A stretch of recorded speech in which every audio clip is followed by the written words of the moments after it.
할렐루야. 오늘도 하나님의 거룩한 은혜가 온 성도에게 함께 하시기를 소망합니다.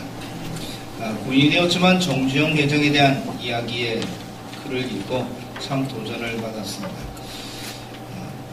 우리가 알고 있는 울산이라는 곳에 조선소를 짓겠다라고 생각하고 사람들에게 이야기했더니 웃으면서 목선이나 만들지 그런 뜻을 갖고 있느냐라고 사람들이 비하는 거였습니다. 1971년 그가 조선소를 짓겠다는 마음을 가지고 우리나라 돈으로 안 되니까 차관 외국에서 돈을 얻으려고 유럽에 일본에 다녔다라고 합니다. 그가 갖고 있는 것은 울산의 바닷가에 말뚝박아 놓은 것밖에 없습니다. 여기에 조선소를 짓겠다라는 마음을 갖고 있습니다. 그러던 차에 영국에 가는데 애플도사의 롱 바툼이라는 회장을 만났습니다. 그가 이렇게 이야기합니다. 웃으면서 환상입니다. 한국에서 조선소를 만든다는 건 환상입니다. 라고 하자 이 정주영 회장이 주문했던 500원짜리 지폐를 딱 놓고 보십시오. 여기 있는 것이 거북선인데 영국이 귀한 일을 하지만 영국보다 앞서 1500년대인 300년 앞선 시대에 우리나라에서 이 철갑선 거북선을 만들었습니다. 우리 민족이 좀 이렇게 됐지만 우리는 할 수 있습니다라고 이야기를 하자 롱바툼 회장이 추천서를 써줘가지고 5대 은행 중에 하나인 바클레이라는 은행에 추천서를 써줬다고 합니다. 이것 가지고 안 돼요. 배를 만들겠다는 수주 계약을 또 해야 차관을 얻게 돼서 또 여기저기 다니면서 배를 우리가 만들겠으니까 계약합시다. 말도 안 되잖아요. 조선소도 없는데요. 그러다가 한 사람을 또 만나는데 누구냐면 라바노스라는 회장입니다. 선바가 오나치스의 처남이라고 그러는데 그가 그 용기를 듣고 유조선을 2척이나 계약을 해줬다라고 합니다. 기록에 보니까 그가 갖고 있었던 것은 물산에 있는 미포만의 백사장 사진 한 장, 5만 분의 1 지도, 그리고 배를 만들어야 되니까 외국에서 빌려온 26만 톤의 유조선 도면 요것만 가지고 돌아다니면서 사람들에게 이야기합니다. 어느 누구도 들으려고 하지 않지만 그가 열심히 움직이며 사람을 만났더니 결국 일을 이루었다라는 이야기죠. 성도 여러분, 세상의 사람들이 이야기를 봅니다. 지금 이 자리에 계신 여러분들도 마찬가지지만 한번 옆에 있는 분들에게 이야기합시다. 열정을 가져봅시다. 열정이 있는 사람과 열정이 없는 사람의 모습이 많이 달라요. 그렇죠? 열정이 있는 사람과 열정이 없는 사람의 모습은 사뭇 다릅니다. 예수 믿는 우리들도 열정이 있어야 되는데 여러분이 열정 있는 성도가 되어지기를 소망합니다. 오늘은 성경에 등장한 이 인물을 통하여 사도 바울을 통하여 우리는 열정에 대한 신앙의 모습을 찾아보기를 원합니다. 사실 사도 바울뿐만 아니라 예수님에게도 열정이 있었다라는 이야기죠. 예수님에게는 열정이 있으셨습니다. 하나님이시지만 하나님의 본체를 내려놓고 인간의 몸으로 성육신하신 것도 마찬가지고 그렇게 어려운 고난의 길, 아버지의 이 자녀에게서 떠나게 없어서 그러나 나의 원대로 마옵시고 아버지의 원대로 되기를 원한다고 하면서 겟세마네에서 핏방울이 땀방울이 되도록 기도하셨던 주님의 모습을 보면 거기에는 열정이 있었다는 이야기입니다. 인류 구원, 이 땅의 구속의 사건의 역사를 이루고자 하는 열정이 있었기 때문에 예수님께서는 성육신하셨고 십자가에 죽기까지 우리를 사랑해 주신 줄 믿습니다. 성도 여러분, 우리 믿음 생활하는데 열정이 있어야 된다. 다시 한번 오늘 말씀을 통해 함께 기록된 말씀으로 도전받고 은혜받는 시간이 되어지기를 원합니다. 옆에 있는 분들에게 이야기해보면 아마 답을 하게 될 겁니다. 우리나라가 좋은 곳도 있고 우리나라 볼 곳도 있지만 외국에 나가서 한번 여행해본다 생각해 봅시다. 옆에 있는 분들에게 우리가 지금 묻지 않습니다. 성경 꼭 물어보겠지만 묻지는 않지만 아마 여러분의 마음으로 대답해 보십시오. 옆에 있는 분에게 누군가 묻습니다. 당신이 외국에 나가고 싶은데 어디에 어느 곳에 가고 싶습니까? 라고 하면 아마 상상의 나를 펼칠 거예요. 야, 유럽에 가볼까? 미국에 가볼까? 그냥 가까운데 중국, 일본? 아니야, 저 밑에 우리하고 반대된 계절인 지금이 이제 봄이니까 가을로 접어든 호주에 가볼까? 아마 그렇게 생각하면서 여러 나라를 생각해 볼 거예요. 여기에 하나를 더 합니다. 왜 가고 싶습니까? 어느 나라에 가고 싶습니까? 두 번째, 왜 가고 싶습니까? 라는 질문을 하면 여러분들이 뭐라고 대답하시겠습니까? 거기에 볼 게 많으니까. 거기에 보면 맛있는 거 있으니까. 좋은 소문이 있으니까 나도 한번 가보고 싶다. 그런 생각을 하지 않을까요? 아마 몇 분은 아닙니다. 나는 예수의 복음을 들고 선교하러 가겠습니다 할 분도 있을 줄 믿습니다. 두 분만 아멘이신 것 같아요. 대부분 우리가 어디에 간다. 뭐 국내도 마찬가지입니다. 우리가 여기에서 대천에서 살지만 우리가 다른 지역, 서울을 가든 대도시를 부산을 가든 어느 지역을 가든 우리가 생각해 본다. 왜 가냐? 사실 여행이라는 것을 많이 생각하지. 거기에 가서 좋은 거 보고 왔으면 좋겠다. 거기 가서 쉬었으면 좋겠다. 맛있는 거 먹었으면 좋겠다. 이런 마음을 가지고 사실 우리가 다른 지역, 외국 가고 있습니다. 오늘 사도 바울은 우리에게 말하고 있는데 내가 로마에 가는 열정을 이야기하는데요. 그는 그 열정을 이야기합니다. 여러 번 로마에 가기를 원했지만 뭐라고요? 번번이 막혔다는 거예요. 하나님 막으신 거예요. 로마에 가려고 하는데 계획을 세우는데 하나님이 가지 말라는 겁니다. 번번이 막혔습니다. 그런데 오늘도 이야기하죠. 내가 가기를 원한다. 지금도 마찬가지입니다.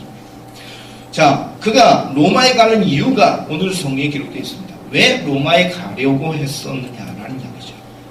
로마는 사실 그 당시 세계를 지배했던 나라입니다. 로마도 강력한 나라였다는 건 여러분이 알고 계시고 우리가 이스라엘이라는 나라가 로마에 속국이 됐던 상황적인 이야기를 여러분이 알고 계십니다.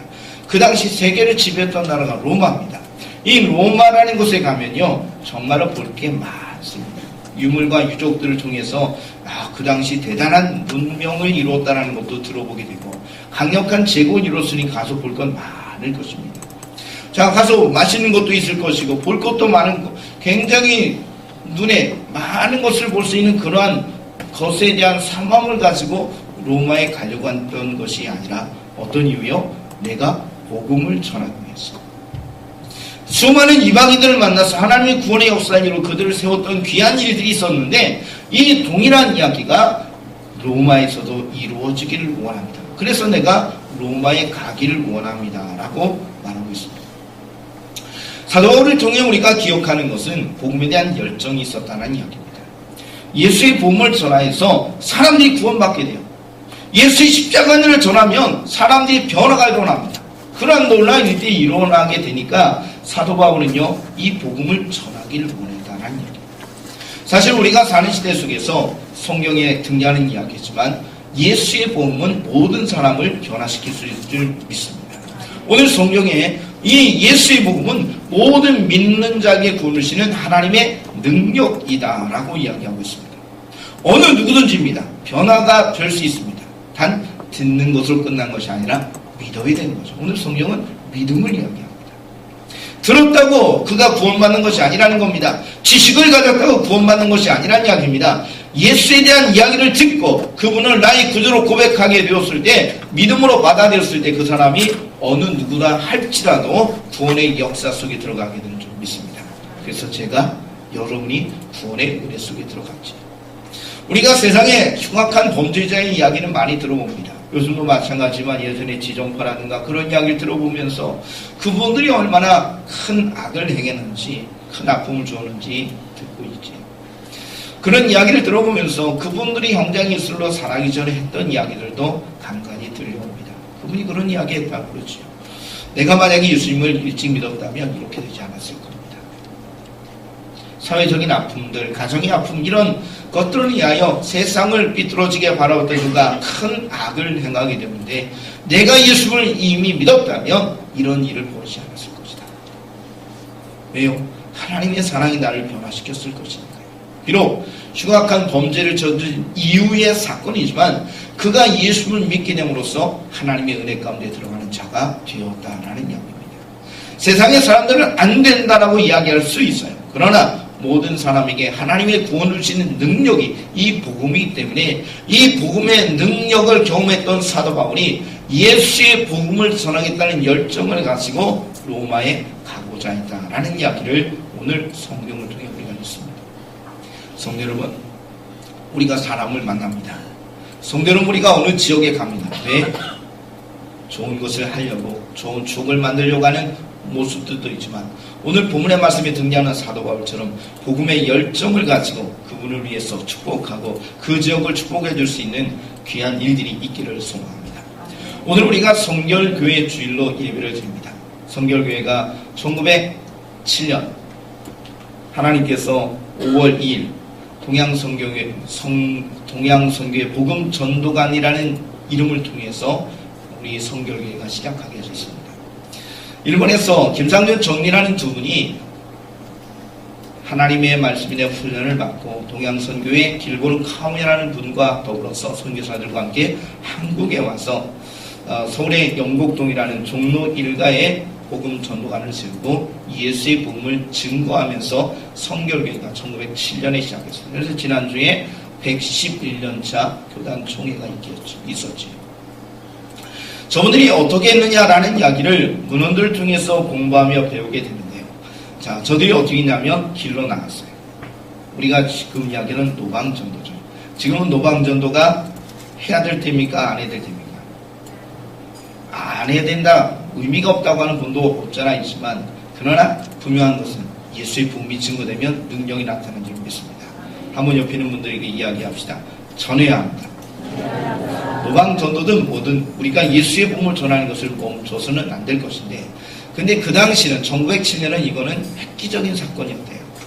길거리에 나가서 예수의 복음을 전하는 것은 획기적인 사건이었습니다. 그래서 저들이 북을 치며 예수의 복음을 전했습니다. 왜요? 복음에 대한 열정이 있으니까.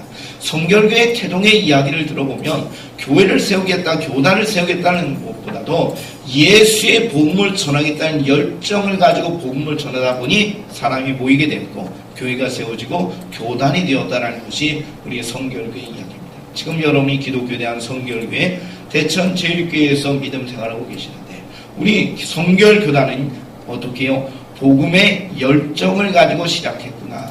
복음의 열정을 가지고 시작했구나라는 사실을 기억해 보면서, 이 복음의 열정이 오늘 성경에 기록된 사도 바울의 열정이지만 우리 성결교의 열정이고 우리 교회의 열정이고 우리 성도의 열정이 되될 줄 믿습니다.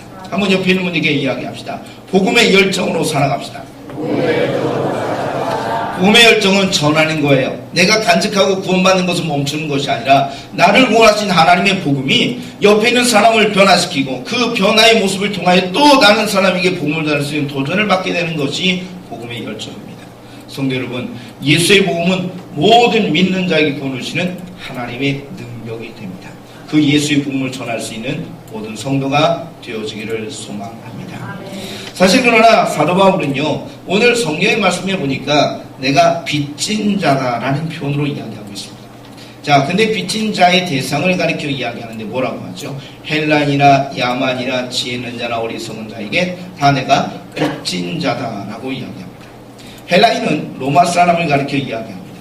유대인의 입장이라면 유대인과 이방인 이렇게 이야기하겠지만, 이거는 로마에 있는 성도에게 썼으니까 헬라인이나 야만이나 오늘 성경의 말씀에 기록된 이야기는 로마 사람이나 다른 사람들이나 라는 이야기입니다.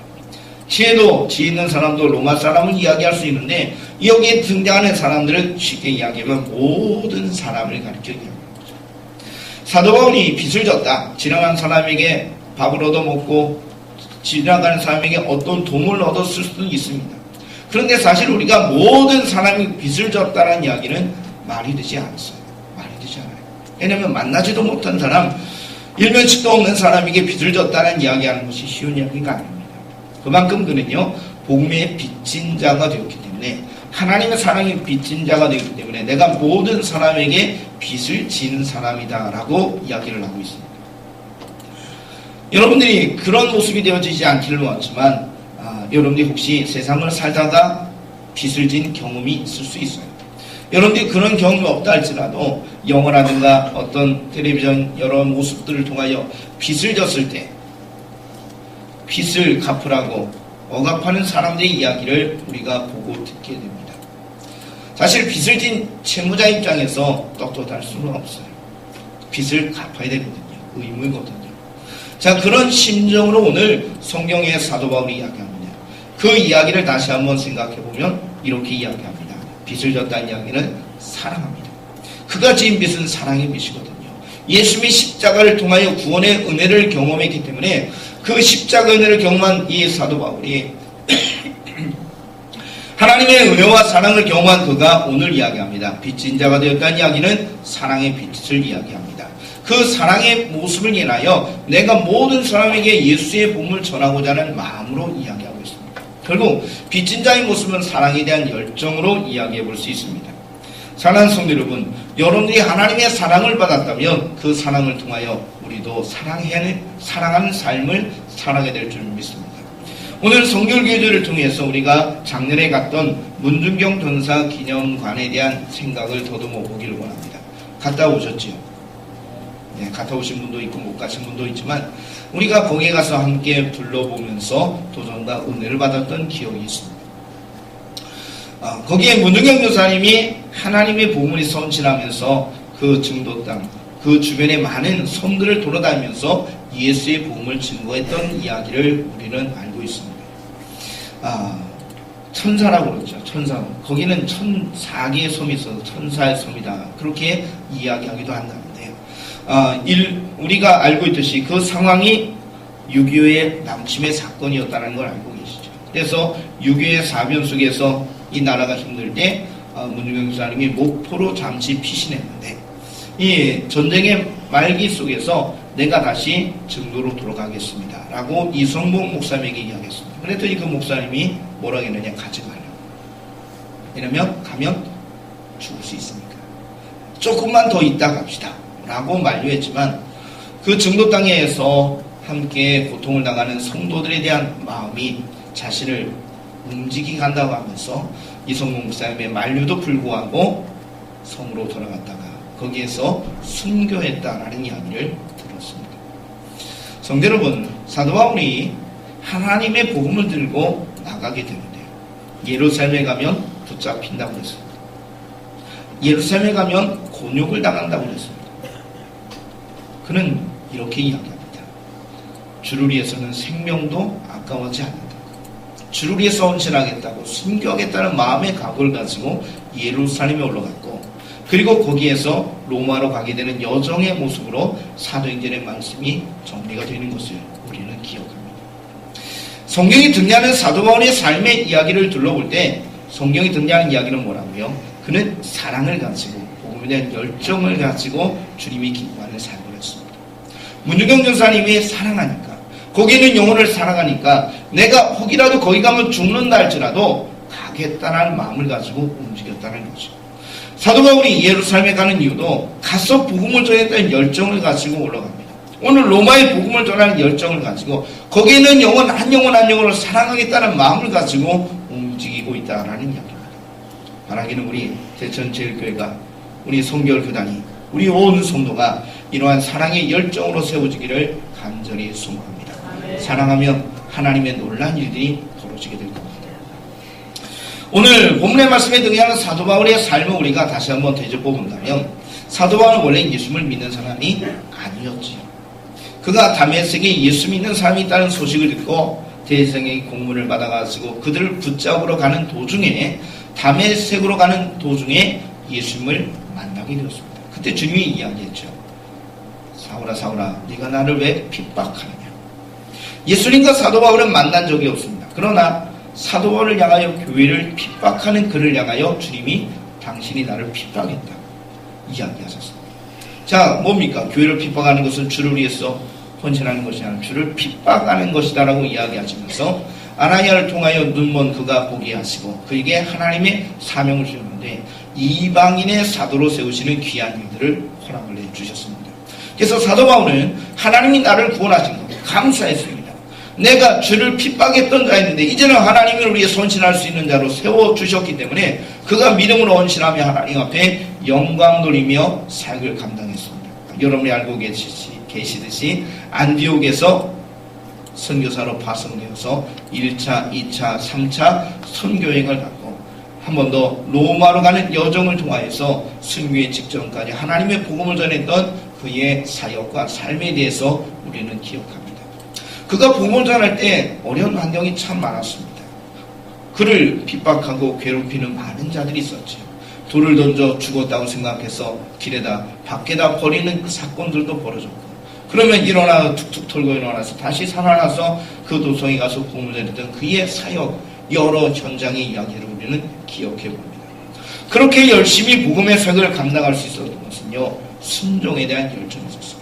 하나님이 나를, 죄인된 나를 위해서 십자가에 고난당하시고 이 정말로 주를 위해서 핍박했던 자가 하나님을 위해서 헌신할 수 있도록 나를 부르심에 감사하면서 이방인의 사도가 된 것에 감사하면서 주님 부르신 이 사명을 감당하고자 순교의 열정을, 순종의 열정을 가지고 헌신했던 모습을 우리는 기억해 봅니다.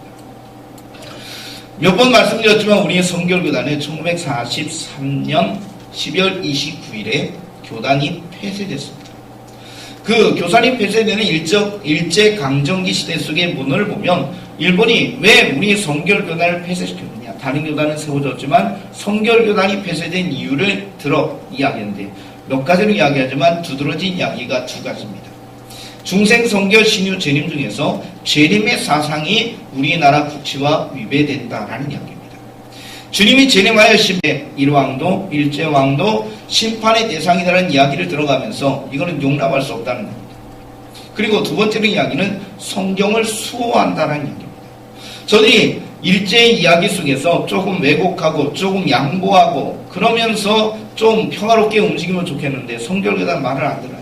성경을 수호하면서 절대로 변화를 가할 수 없다고 이야기하니까 일본이 다른 교단을 내버려뒀지만 1944년 12월 29일에 성결교단을 폐쇄하게 됐다라고 이야기합니다.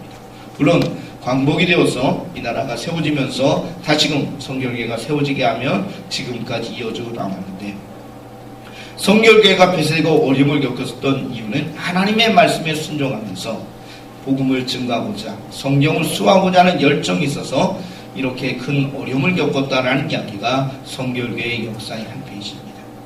성도 여러분, 오늘 우리가 하나님의 은혜 속에서 함께 예배합니다. 우리는 성결교회 성도입니다. 한번 옆에 있는 분에게 이야기합시다. 우리는 성결교회 성도입니다. 성결교회는 열정 있는 교회였다라는 것을 다시 한번 생각해 보시죠. 사도 바울이 복음의 열정을 가지고, 사랑의 열정을 가지고, 순종의 열정을 가지고 사역했고 순교했던 것처럼 우리 성결교단도 하나님이 부르신 사명에 감사하면서 복음의 열정을 가지고 예수의 복음을 증거하다 보니 성결교회가 세워지게 되었고 지금 111년 차까지 이어져 나오게 됐습니다. 자, 그러니까 성결교회의 본질을 찾아야 되는데 그 본질이 뭐냐면 복음에 대한 열정입니다. 예수의 복음을 전하지 않으면 성결교회의 전통을 잃어버리는 것이다. 그렇게 기억하셔야 됩니다. 뭐라고요? 복음의 열정이 있어야 된다라는 이야기입니다. 예수의 복음을 전하는 교회, 전도하는 교회가 성결교회의 전통을 이어간다. 왜냐하면 성결교회가 시작한 것이 노방전도하면서 시작됐다라는 말씀 드렸지 않았어요. 그러니 우리 교회가, 성결교회가, 대천제일교회가 전도하는 모습을 잃어버린다면 전통을 잃어버린 겁니다. 하나님이 세우신 성결교단의 아름다운 전통은 예수의 복음을 전하는 교회입니다. 우리 교회가 이 복음의 열정을 가지고 예수의 복음을 전할 수 있는 하나님의 교회가 되기를 간절히 소망합니다. 하나님의 거룩한 은혜를 통하여 예수의 복음을 전하면 놀라운 일이 이루어지게 될 것이고, 문중경 전사님처럼 우리는 사랑해야 합니다. 내가 손해본다 할지라도, 내가 아파한다 할지라도 교회는 사랑하는 교회가 되어야 한다라고 믿습니다. 그래서 우리 교회가 하나님의 허락하신 은혜를 통하여 많은 일을 이뤄가길 원하는데 사랑하는 교회가 되기를 원합니다. 한번 여쭤볼게요. 사도 바울이 이야기합니다. 헬라인이나 야만이나 지혜 있는 자나 어리석은 자나 내가 다 빚진 자라고 이야기하는데 여기에서 질문 하나 드립니다. 이들이 예수를 믿는 사람일까요? 이들이 예수를 믿지 않는 사람도 포함할까요? 두 번째죠. 예수를 믿는 사람뿐만 아니라 예수를 믿지 않는 사람에게 라는 이야기입니다. 교회는 우리끼리, 교회 안에 있는 사람들만 대상으로 모이는 곳이 아닙니다. 물론 우리가 모여서 예배하고 교제하지만 하나님은요, 교회 밖에 있는 사람도 사랑하기 때문에 그들에게 예수의 복음을 전하는 것이고, 사랑하기 때문에 우리가 세상을 섬길 수 있는 모습들이 분명히 있어야 될 줄 믿습니다. 우리 대천제일교회가 하나님이 세우신 교회의 전통대로 이웃을 사랑하고 섬길 수 있는 그러한 교회가 되기를 소망합니다. 또한 하나님의 말씀에 순종하는 교회. 하나님이 원하시는 것에 대해서는 전혀 변화가 없이 혹 문제가 있다 할지라도 우리는 수호해야 한다는 겁니다. 교단이 폐쇄되는 위기 속에 있음에도 불구하고 하나님의 말씀을 수호하기 위해서 헌신했던 우리 선배 성결교단의 모습의 전통을 기억해 보면서 하나님의 말씀을 수호하는 데 열심을 내실 수 있는, 하나님이 우리에게 기뻐하는 사명 주심에 헌신할 수 있는 모든 성도가 되어지기를 원합니다. 그래서 우리 성결교단이 하나님이 기뻐하는 교회로 세워지고, 그 교회 안에 속한 대천절교가 하나님이 기뻐하는 교회가 되고, 그 교회 안에 있는 온 성도가 하나님이 기뻐하는 성도로 세워지게 하시는 놀라운 일들이 함께하기를 간절히 원합니다. 오늘은 성결교회 주인으로 우리 기독교에 대한 성결교회 모든 성도들이 함께 예배합니다.